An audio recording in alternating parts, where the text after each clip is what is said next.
നമസ്കാരം. ശബരിമല സ്വർണ്ണക്കൊള്ളയുമായി ബന്ധപ്പെട്ടുകൊണ്ട് നിയമസഭ വരെ സ്തംഭിപ്പിച്ച് പ്രതിപക്ഷം ഇന്നലെ നിയമസഭയിൽ നിന്നും ഇറങ്ങിപ്പോരുകയുണ്ടായി. പ്രത്യക്ഷ സമരത്തിലേക്കാണ് ശബരിമല സ്വർണ്ണക്കൊള്ളയുമായി ബന്ധപ്പെട്ട് പ്രതിപക്ഷം നീങ്ങുന്നത് എന്നാണ് പ്രതിപക്ഷ നേതാവായ വി ഡി സതീശൻ തന്നെ എടുത്തു പറഞ്ഞത്. കുറെ കാലങ്ങളായി ശബരിമല സ്വർണ്ണക്കൊള്ള തന്നെയാണ് എല്ലാ മാധ്യമങ്ങളും ചർച്ച ചെയ്യുന്നത്. ശബരിമല സ്വർണ്ണക്കൊള്ളയുമായി ബന്ധപ്പെട്ട് ബഹുമാനപ്പെട്ട ഹൈക്കോടതിയുടെ മേൽനോട്ടത്തിൽ നടക്കുന്ന സ്പെഷ്യൽ ഇൻവെസ്റ്റിഗേഷൻ ടീമിന്റെ അന്വേഷണത്തിൽ ഇതുവരെ അറസ്റ്റ് ചെയ്യപ്പെട്ട പ്രതികളിൽ ഭൂരിഭാഗം ആളുകളും CPM-ന്റെ സമ്മന്നതരായ നേതാക്കളാണ്, CPM-ന്റെ ഉത്തരവാദിത്തപ്പെട്ട സ്ഥാനങ്ങളിൽ ഇരുന്ന ആളുകളാണ് എന്നുള്ളത് മുഖ്യമന്ത്രി പിണറായി വിജയനെയും CPM-നെയും വെട്ടിലാക്കുന്ന വസ്തുതയായിരുന്നു. ശബരിമല സ്വർണ്ണക്കൊള്ള വിവാദം തന്നെയാണ് കഴിഞ്ഞ തദ്ദേശ സ്വയംഭരണ സ്ഥാപനത്തിൽ CPM-ന് ഉണ്ടായ തിരിച്ചടി പരാജയം എന്നുള്ളത് CPM-ഉം വിലയിരുത്തിയിരിക്കുന്നു. അതിന്റെ ഭാഗമായി 2026 നടക്കുന്ന നിയമസഭാ തെരഞ്ഞെടുപ്പിലേക്ക് ശബരിമല സ്വർണ്ണക്കൊള്ളയുമായി ബന്ധപ്പെട്ട് വീടാന്തരം കയറി ഇറങ്ങി CPM-ന്റെ ദേശീയ ജനറൽ സെക്രട്ടറി MA ബേബി ഉൾപ്പെടെയുള്ള ആളുകൾ വിശദീകരണം കൊടുത്തുകൊണ്ടിരിക്കുന്നു. സാധാരണ ജനങ്ങളിൽ നിന്ന് ശബരിമല സ്വർണ്ണക്കൊള്ളയുമായി ബന്ധപ്പെട്ട് അവരുടെ വികാരം എന്താണ് എന്നുള്ളത് ചോദിച്ചു മനസ്സിലാക്കുന്നു. CPM-ന് ശബരിമല സ്വർണ്ണക്കൊള്ളയുമായി ബന്ധമില്ല എന്നുള്ള വിശദീകരണം നൽകിക്കൊണ്ട് CPM-ന്റെ ഏരിയ കമ്മിറ്റി അംഗങ്ങളും ബ്രാഞ്ച് തലത്തിലുള്ള ആളുകളും ലോക്കൽ കമ്മിറ്റി അംഗങ്ങളും സംസ്ഥാന സമിതി അംഗങ്ങളും ദേശീയ സമിതി അംഗങ്ങളും എല്ലാം വീടാന്തരം കയറി ഇറങ്ങുമ്പോഴാണ് ഭരണപക്ഷത്തിന് ശബരിമല സ്വർണ്ണക്കൊള്ള വൻ തലവേദനയാക്കിക്കൊണ്ട് പ്രതിപക്ഷ നേതാവ് വി ഡി സതീശനും പ്രതിപക്ഷവും മുന്നോട്ട് പോകുന്നത്. 2026 നടക്കാനിരിക്കുന്ന നിയമസഭാ തെരഞ്ഞെടുപ്പിൽ ശബരിമല സ്വർണ്ണക്കൊള്ള തദ്ദേശ സ്വയംഭരണ സ്ഥാപനത്തിൽ ഉണ്ടാക്കിയ പരാജയത്തെക്കാൾ ഇരട്ടി പ്രഹരത്തിൽ CPM-നെ ബാധിക്കുമെന്നും നിയമസഭാ തെരഞ്ഞെടുപ്പിൽ ജയിച്ചു കയറാൻ സാധ്യതയില്ല എന്നൊക്കെ തരത്തിലുള്ള രാഷ്ട്രീയ നിരീക്ഷണങ്ങളും വന്നതിന്റെ അടിസ്ഥാനത്തിൽ CPM തല പുകഞ്ഞാലോചിച്ചുകൊണ്ട് നെട്ടോട്ടം ഓടിക്കൊണ്ടിരിക്കുന്നു. ഈ സാഹചര്യത്തിൽ തന്നെയാണ് ഒരു കാരണവശാലും ഭൂരിപക്ഷ ഹിന്ദു വോട്ടുകൾ ഒരിക്കലും കോൺഗ്രസിന് കിട്ടാതിരിക്കുന്നതിന് വേണ്ടി മുസ്ലിം ലീഗ് വിദ്വേഷം ഉയർത്തിക്കൊണ്ട് വെള്ളാപ്പള്ളി നടേശനെ രംഗത്തിറക്കുന്നു Pinarayi Vijayan. NSS V D സതീശനെ എതിർത്തുകൊണ്ട് NSS-ന്റെ ജനറൽ സെക്രട്ടറി സുകുമാര പണിക്കർ രംഗത്തെത്തുന്നു. ഇങ്ങനെ നിരവധി വിധത്തിലുള്ള രാഷ്ട്രീയ ചാണക്യ തന്ത്രങ്ങളുമായി പിണറായി വിജയൻ മുന്നോട്ട് പോകുമ്പോൾ ശബരിമല സ്വർണ്ണക്കൊള്ളയിൽ മേൽക്കൈ നേടി വി ഡി സതീശനും UDF മുന്നോട്ട് സമരപരിപാടികളുമായി നീങ്ങുമ്പോഴാണ് കോൺഗ്രസിന്റെ തലയിൽ ഇടിത്തീ പോലെ ഉണ്ണികൃഷ്ണൻ പോറ്റിക്കും അടൂർ പ്രകാശിനും തമ്മിലുള്ള ബന്ധം പുറത്തു വിട്ടുകൊണ്ട് ഇപ്പോൾ മാധ്യമങ്ങളിലൂടെയുള്ള ചില വാർത്തകൾ ചർച്ചയാകുന്നത്. MP ആയ അടൂർ പ്രകാശ് സോണിയാഗാന്ധിയെ ഉണ്ണികൃഷ്ണൻ പോറ്റി സന്ദർശിച്ച സന്ദർഭത്തിൽ ഉണ്ണികൃഷ്ണൻ പോറ്റിക്കൊപ്പം നിൽക്കുന്ന ഒരു ഫോട്ടോ ഉയർത്തി കാണിച്ചുകൊണ്ട് തന്നെയാണ് CPM ശബരിമല സ്വർണ്ണക്കൊള്ളക്കേസിൽ കോൺഗ്രസിനെതിരെ ആദ്യ പ്രതിരോധം തീർത്തത്. സോണിയാഗാന്ധിക്ക് ഉണ്ണികൃഷ്ണൻ പോറ്റിക്കും തമ്മിൽ എന്താണ് ബന്ധം? അടൂർ പ്രകാശിനും ഉണ്ണികൃഷ്ണൻ പോറ്റിക്കും തമ്മിൽ എന്താണ് ബന്ധം? എങ്ങനെയാണ് ഉണ്ണികൃഷ്ണൻ പോറ്റി സോണിയാഗാന്ധിയുടെ സമീപത്തേക്ക് എത്തിയത്? ആരാണ് ഉണ്ണികൃഷ്ണൻ പോറ്റിക്ക് സോണിയാഗാന്ധിയുടെ അപ്പോയിന്റ്മെന്റ് എടുത്തു കൊടുത്തത്? വളരെ തിരക്കുള്ള ഒരു വ്യക്തിത്വമാണ് സോണിയാഗാന്ധി. കോൺഗ്രസിന്റെ അഖിലേന്ത്യാ നേതാവ് എന്ന രീതിയിൽ അതീവ സുരക്ഷയുള്ള വിഭാഗത്തിൽ പെടുന്ന വ്യക്തി കൂടിയാണ്.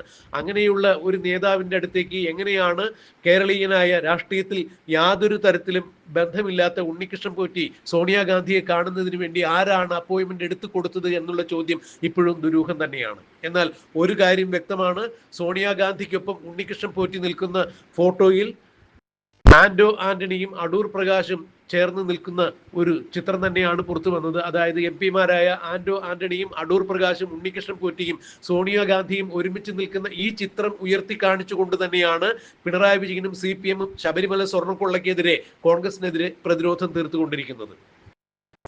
എന്നാൽ തനിക്കതറിയില്ല. തൻ്റെ മണ്ഡലത്തിലുള്ള ഒരാളാണ്, കാരോറ്റ് പുളിമാത്തുള്ള വീട്ടിലാണ് ഉണ്ണികൃഷ്ണൻ പോറ്റി താമസിക്കുന്നത് എന്ന് തന്നോട് പറഞ്ഞു. തൻ്റെ മണ്ഡലത്തിലുള്ള ഒരാളായതിന്റെ പേരിൽ സോണിയാഗാന്ധിയെ കാണാൻ വരുന്നുണ്ട്, കാണാൻ വരുമ്പോൾ അങ്ങുകൂടി MP എന്ന രീതിയിൽ കൂടെ ഉണ്ടാകണം എന്ന് പറഞ്ഞപ്പോൾ സാമാന്യ മര്യാദ അനുസരിച്ച് ഞാൻ കൂടെ ചെന്നു എന്നൊക്കെയാണ് അടൂർ പ്രകാശ് ആ വിഷയത്തെക്കുറിച്ച് പ്രതികരിച്ചത്.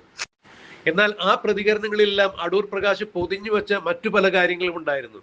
ഉണ്ണികൃഷ്ണൻ പോറ്റിക്ക് വേണ്ടിയിട്ട് ശബരിമലയിൽ അന്നദാനം ഉദ്ഘാടനം ചെയ്യുന്നതിന് വേണ്ടി താൻ പോയി എന്നുള്ളത് അടൂർ പ്രകാശ് പറയുമ്പോൾ ബംഗളൂരുവിൽ ഉണ്ണികൃഷ്ണൻ പോറ്റിയെ അടൂർ പ്രകാശ് കണ്ടിട്ടുണ്ടായിരുന്നു, അല്ലെങ്കിൽ പലവട്ടം പലയിടങ്ങളിൽ വെച്ച് ഉണ്ണികൃഷ്ണൻ പോറ്റിയുമായി ഞാൻ സംസാരിച്ചിട്ടുണ്ടായിരുന്നു, കണ്ടിട്ടുണ്ടായിരുന്നു എന്നുള്ള വിവരങ്ങൾ എന്തുകൊണ്ടാണ് അടൂർ പ്രകാശ് ഇതുവരെയും പുറത്തു പറയാതിരുന്നത് എന്നുള്ളത് UDF കൺവീനർ കൂടിയായ അടൂർ പ്രകാശ് ഉണ്ണികൃഷ്ണൻ പോറ്റിയെ പലവട്ടം കണ്ടിട്ടുണ്ട് എന്നുള്ളത് കോൺഗ്രസിനും വലിയ തിരിച്ചടിയായി മാറിക്കൊണ്ടിരിക്കുന്നു. ശബരിമല സ്വർണ്ണക്കൊള്ള കേസിൽ CPM മാത്രമല്ല കോൺഗ്രസ്സുകാരും ഉൾപ്പെട്ടിട്ടുണ്ട് എന്ന് വരുത്തി തീർക്കുവാൻ വേണ്ടി CPM തലകുത്തി മറിഞ്ഞ് കിണഞ്ഞു ശ്രമിക്കുന്നതിനിടയിൽ അവർക്ക് വീണ് കിട്ടിയ ഒരു അസുലഭാവസരം തന്നെയാണ് ബംഗളൂരുവിൽ ഉണ്ണികൃഷ്ണൻ പോറ്റിയെ അടൂർ പ്രകാശ് സന്ദർശിച്ചിട്ടുണ്ടായിരുന്നു. ആ സമയത്ത് പോറ്റിയും അടൂർ പ്രകാശും തമ്മിൽ ഒരു ഉപഹാരം, ഒരു കവർ കൈമാറുന്ന ചിത്രം ഉൾപ്പെടെയുള്ള രേഖകളാണ് പുറത്തു വന്നിരിക്കുന്നത്. ഇത് അക്ഷരാർത്ഥത്തിൽ കോൺഗ്രസിനെ വെട്ടിലാക്കിയിരിക്കുന്നു. അടൂർ പ്രകാശ് ഇതിനോടകം തന്നെ വിശദീകരണങ്ങളൊന്നും നൽകിയിട്ടില്ല എന്നാണ് മനസ്സിലാക്കാൻ കഴിയുന്നത്. കോൺഗ്രസിനെ അത് കൂടുതൽ പ്രതിസന്ധിയിലാഴ്ത്തുന്നു. കടകംപള്ളി സുരേന്ദ്രൻ എന്തിനാണ് ഉണ്ണികൃഷ്ണൻ പോറ്റിയുടെ വീട് സന്ദർശിച്ചത് എന്ന് പറഞ്ഞപ്പോൾ ഉണ്ണികൃഷ്ണൻ പോറ്റിയുടെ വീട്ടിൽ നടക്കുന്ന ഏതോ ഒരു ചടങ്ങിന് ഉണ്ണികൃഷ്ണൻ പോറ്റി വിളിച്ചപ്പോൾ ശബരിമലയിലേക്ക് പോകുന്ന വഴി താൻ അവിടെ ഇറങ്ങി എന്നാണ് കടകംപള്ളി സുരേന്ദ്രൻ പറഞ്ഞത്. പോറ്റി ആരാണെന്നോ പോറ്റിയുടെ ഇടപാടുകൾ എന്താണെന്നോ എനിക്ക് അറിയില്ലായിരുന്നു. അതുകൊണ്ട് പോറ്റിയുടെ വീട്ടിൽ പോകുമ്പോൾ പോറ്റി അന്ന് സ്വർണ്ണക്കൊള്ള കേസിൽ പ്രതിയായിരുന്നില്ല. അതിന് ശേഷം ഉണ്ടായ കേസിലാണ് പോറ്റി പെട്ടിരിക്കുന്നത്. അതുകൊണ്ട് ആദ്യത്തെ പോറ്റിയുടെ വീട്ടിലാണ് ഞാൻ പോയത്, ഇപ്പോഴത്തെ പോറ്റിയുടെ വീട്ടിലല്ല എന്നൊക്കെ പറഞ്ഞുകൊണ്ട് കടകംപള്ളി വളരെ ബാലിശമായ ചില വിശദീകരണങ്ങൾ മാധ്യമങ്ങൾക്ക് മുന്നിൽ നടത്തിയത് ഇന്നലെ നാം കണ്ടതാണ്. ഇതേ വിശദീകരണം തന്നെയാണ് ഇപ്പോൾ അടൂർ പ്രകാശ് നടത്തുന്നത്. ഞാൻ ഉണ്ണികൃഷ്ണൻ പോറ്റിയെ കാണുമ്പോൾ ഉണ്ണികൃഷ്ണൻ പോറ്റിയെ കള്ളനാണെന്നോ കൊള്ളക്കാരനാണെന്നോ എനിക്കറിയില്ല. അന്ന് അദ്ദേഹത്തിന് അത്തരത്തിലൊരു പ്രതിച്ഛായ അല്ല ഉള്ളത്. ശബരിമലയുമായി ബന്ധപ്പെട്ട് സേവന പ്രവർത്തനങ്ങൾ ചെയ്യുന്ന ഒരാൾ, ഒരു അയ്യപ്പ ഭക്തൻ എന്ന രീതിയിൽ മാത്രമേ എനിക്ക് പോറ്റിയെ അറിയാവൂ, എൻ്റെ മണ്ഡലത്തിലെ ഒരാളാണ് എന്ന തരത്തിൽ മാത്രമാണ് അടൂർ പ്രകാശും പറയുന്നത്. അതായത് ഫലത്തിൽ അടൂർ പ്രകാശും കടകംപള്ളി സുരേന്ദ്രനും പോറ്റിയെ കുറിച്ച് പറയുന്നതും പോറ്റിയുടെ ബന്ധവുമായി ബന്ധപ്പെട്ട് പറയുന്നതും ഞഞ്ഞാപിഞ്ഞ ന്യായങ്ങൾ തന്നെയാണ്. അടൂർ പ്രകാശും പോറ്റിയും തമ്മിലുള്ള ബന്ധത്തിൽ സുതാര്യത ഉണ്ടെങ്കിൽ എന്തുകൊണ്ടാണ് മാധ്യമങ്ങൾ ആദ്യം സോണിയാഗാന്ധിക്കൊപ്പം അടൂർ പ്രകാശ് നിൽക്കുന്ന ഉണ്ണികൃഷ്ണൻ പോറ്റിയുടെ ഫോട്ടോ ചൂണ്ടിക്കാണിച്ച് വിശദീകരണം ചോദിച്ചപ്പോൾ എനിക്ക് പോറ്റിയെ നേരത്തെ അറിയാം, ബംഗളൂരു യാത്ര ഉൾപ്പെടെയുള്ള വിശദീകരണങ്ങൾ എന്തുകൊണ്ടാണ് അന്ന് അടൂർ പ്രകാശ് നൽകാതിരുന്നത്, അല്ലെങ്കിൽ അത്തരം വിവരങ്ങൾ എന്തുകൊണ്ടാണ് മാധ്യമങ്ങൾക്ക് മുന്നിൽ നിന്ന് അടൂർ പ്രകാശ് ഒളിച്ചു വച്ചത് എന്നുള്ളതിന് അടൂർ പ്രകാശിന് ഇനി വരും ദിവസങ്ങളിൽ വിശദീകരണം നൽകേണ്ടതായി വരും. അല്ലെങ്കിൽ അത് കോൺഗ്രസിന് വലിയ തലവേദന ഉണ്ടാക്കും എന്ന് തന്നെയാണ് മനസ്സിലാക്കാൻ കഴിയുന്നത്. ശബരിമല സ്വർണ്ണക്കൊള്ള ഒറ്റ വിഷയം ഉന്നയിച്ചുകൊണ്ട് തന്നെയാണ് 2026 നിയമസഭാ തെരഞ്ഞെടുപ്പിൽ UDF മേൽക്കൈ നേടുവാൻ വേണ്ടി അവർ പ്രയത്നിച്ചുകൊണ്ടിരിക്കുന്നത്. ഇതിനിടയിൽ കോൺഗ്രസിന്റെ MP-യും സമുന്നത നേതാവുമായ UDF കൺവീനറുമായ അടൂർ പ്രകാശിന് തന്നെ സ്വർണ്ണക്കൊള്ളയിൽ ഒന്നാം പ്രതിയായ ഉണ്ണികൃഷ്ണൻ പോറ്റിയുമായി ബന്ധമുണ്ട് എന്നുള്ള രീതിയിൽ CPM-ന്റെ പ്രചരണം നടക്കുമ്പോൾ അതിനനുബന്ധമായ ചില രേഖകൾ ബംഗളൂരുവിൽ വരെ ഉണ്ണികൃഷ്ണൻ പോറ്റിയെ അടൂർ പ്രകാശ് സന്ദർശിച്ചിരുന്നു, ചില ഉപഹാരങ്ങൾ പരസ്പരം കൈമാറി എന്നൊക്കെ പറഞ്ഞുകൊണ്ടുള്ള വാർത്തകൾ പുറത്തു വരുമ്പോൾ തീർച്ചയായും അത് കോൺഗ്രസിനെ വെട്ടിലാഴ്ത്തുന്നു. VD സതീശനും പ്രതിപക്ഷവും ഭരണപക്ഷത്തിനെതിരെ സ്വർണ്ണക്കൊള്ളയുമായി ബന്ധപ്പെട്ട് നയിക്കുന്ന സമരങ്ങളുടെ ശോഭ അത് കെടുത്തുന്നു. അതുകൊണ്ട് വരും ദിവസങ്ങളിൽ അടൂർ പ്രകാശ് തന്റെ ഭാഗത്തുള്ള വിശദീകരണം എന്തായാലും നൽകേണ്ടതായി വരും. ഇന്ന് തന്നെ അദ്ദേഹം മാധ്യമ സമ്മേളനം നടത്തും എന്നുള്ളതാണ് അറിയാൻ കഴിയുന്നത്. എന്തായാലും ശബരിമല സ്വർണ്ണക്കൊള്ളയുമായി ബന്ധപ്പെട്ട് ഉണ്ണികൃഷ്ണൻ പോറ്റിക്കും അടൂർ പ്രകാശിനും തമ്മിൽ എന്താണ് ബന്ധം? CPM ഉന്നയിക്കുന്നത് പോലെ കോൺഗ്രസ്സുകാർക്കും ശബരിമല സ്വർണ്ണക്കൊള്ളയിൽ പങ്കുണ്ടോ? അടൂർ പ്രകാശിന് ഉണ്ണികൃഷ്ണൻ പോറ്റിയുമായി എന്താണ് ബന്ധം? സോണിയാഗാന്ധിയിലേക്ക് ഉണ്ണികൃഷ്ണൻ പോറ്റിയെ അടുപ്പിച്ചത് അടൂർ പ്രകാശാണോ, ആന്റണിയാണോ, അല്ലെങ്കിൽ മറ്റേതെങ്കിലും കോൺഗ്രസ് നേതാക്കളാണോ എന്നുള്ളതിനെല്ലാം കോൺഗ്രസ് കൃത്യമായി മറുപടി പറയേണ്ടതായി വരും. എന്തായാലും ശബരിമല സ്വർണ്ണക്കൊള്ളയുമായി ബന്ധപ്പെട്ട് കോൺഗ്രസും അക്ഷരാർത്ഥത്തിൽ വെട്ടിലാവുന്ന കാഴ്ചയാണ് കാണാൻ കഴിയുന്നത്.